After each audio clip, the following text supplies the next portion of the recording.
Seja bem-vindo ao Brazilian Talk, um podcast feito para ajudar você, estrangeiro, a aprender português por meio de uma conversa descontraída entre dois nativos. Eu sou o Everton. E eu sou o Vinícius. Would you like to listen to premium episodes every week, have access to transcriptions for some episodes, lives, and be part of our community where you can interact with us, suggesting topics, and even asking us questions? So please, become a member of our community on Patreon. You'll have access to all of that, and we really appreciate your support. This helps us to continue to make content for you. So, enjoy our show.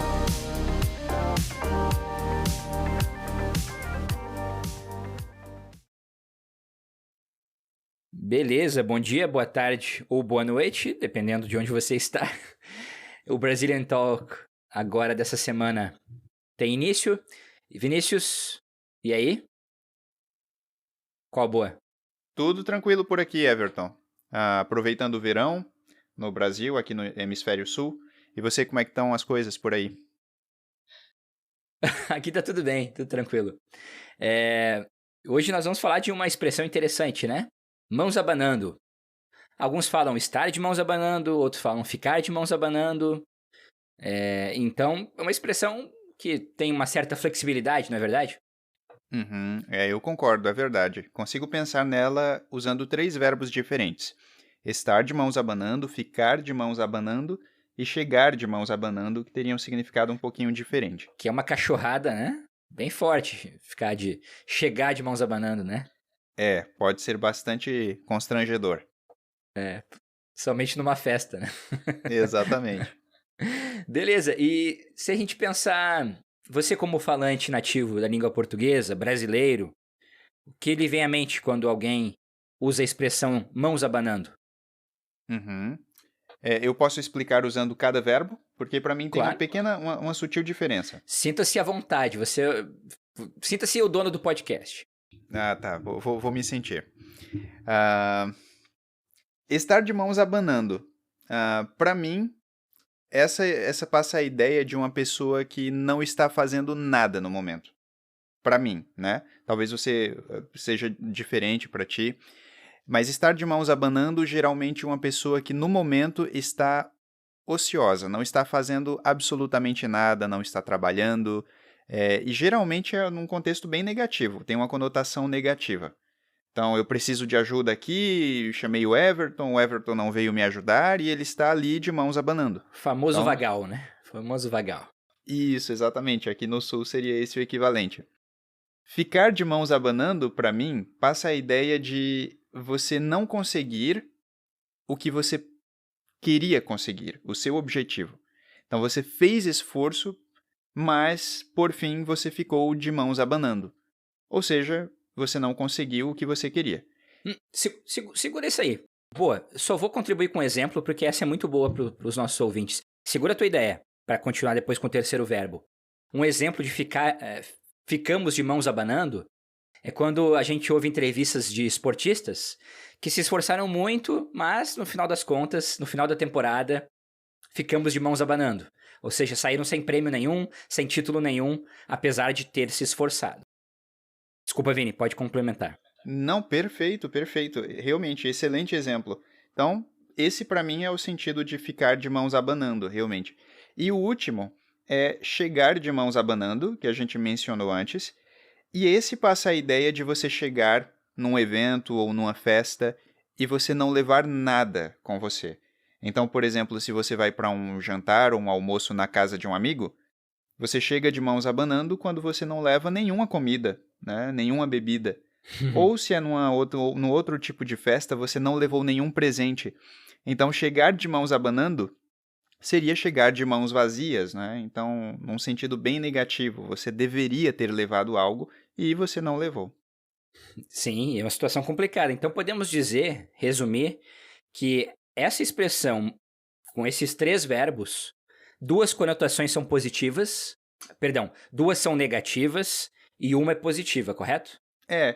Ficar de mãos abanando pode ser positivo, porque eu me esforcei, mas no final das contas não ganhei.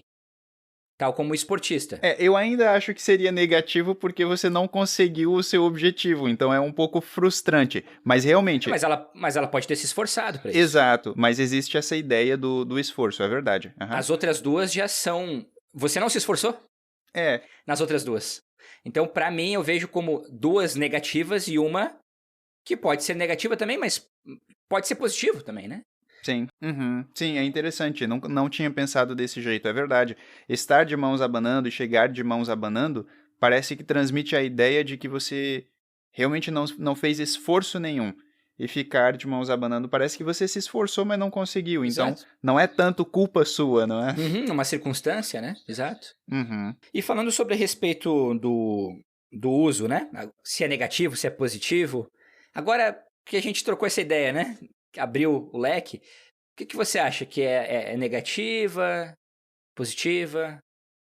Pois é, eu diria que é uma expressão que dá para se usar. Não acho que é uma expressão mal educada, né?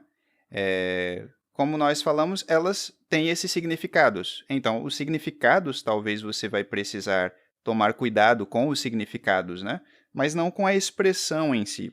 Não acho que é uma expressão que carregue um tom excessivamente informal ou mal educado. Pelo menos na minha experiência em ouvir e usar a expressão, nunca tive problemas com ela. E o que você acha? Olha, para mim também é da mesma forma. Acredito que eu ouço mais o ficar de mãos abanando, porque eu gosto muito de esportes, então, seguidamente, para se justificarem, né, seus esforços, seu investimento da temporada, né, eles falam, ficamos de mãos abanando, mas não faltou esforço, não faltou garra, né, então é comum, né? Eu ia sugerir só explicar o que significa abanando, porque eu acho que para alguns ouvintes, talvez o verbo abanar não seja um verbo tão comum. É verdade, né? Até às vezes para alguns nativos não é tão comum, dependendo da região onde foram criados, onde moram, né? E interessante, abanar, né? Abanar. Agora estou tentando buscar na mente o equivalente em inglês, mas é difícil porque não é muito específico, né? Sim, é verdade. Mas eu poderia tentar explicar usando talvez uma figura, né, mental assim para ajudar. Mas abanar seria quando você utiliza alguma coisa. Pode ser um tecido, ou um papel, ou uma coisa flexível, geralmente, e você faz um movimento repetitivo de vai e volta, para produzir vento, né? Ou para movimentar o ar com isso. Então, nós abanamos, por exemplo, um leque, né? Quando está muito quente, para produzir vento, para nos refrescar. Então, abanar as mãos teria essa ideia de balançar, sacudir as mãos de um lado para o outro, sem fazer enfim, como nós explicamos antes, né? Sim, sim. Um equivalente, talvez, para você que é falante de inglês, seria o fanning, né? De fanning out, né? Então, talvez passaria essa ideia de num dia quente e tal. Então, interessante, não é uma expressão talvez tão comum, né, de se ouvir todos os dias, mas, ao mesmo tempo, é muito comum. É verdade. Certo? Pessoal, agradecemos a audiência e, Vini, até a próxima, até o episódio Premium. Até mais, Everton. Nos vemos lá.